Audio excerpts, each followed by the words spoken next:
Today we're going to bring a 3D pen. What do I use it for? I use it to join all the system. Instead of using bundle because it's messy, we're going to use the pen to the other side of the actual sword to stick it together.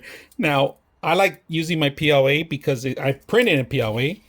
So I would love to fill some of the extra holes I did with me doing some welding earlier. So we're gonna fill them up and make sure we could use this side too. And I am also gonna do bond, but first we're gonna do the PLA pen, the 3D pen. You could use designs too. I like it that you can design your own things with it. And it's very simple. Like if you could change the speeds on here. You change the speeds. It tells you it's on and off, forward and back. That's pretty much it. And this is the speed. Slower speeds, faster speeds. Heating up, all right? So right now we're gonna go ahead and wait to get solid. Got solid. And we're gonna do a little test right now. I'm gonna put my name.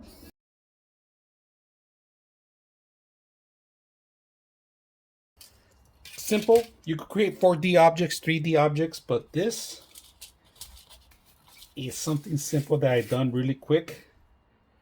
All right. So that was a little demonstration of what you can do with the pen, but I use it to repair a lot of my 3D prints to actually use it for repairs, all right? Just to make sure that you have, right now, if you guys can see, it's a little less elevated here in this end, so we're gonna add a little bit to it.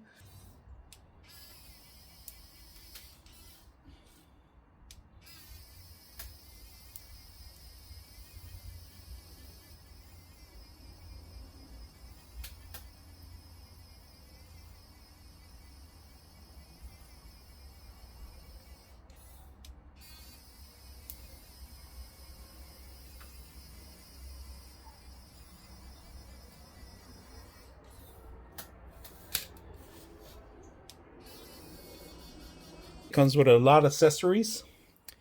Comes with extra ribbons, but you can use your own spindle with PLA.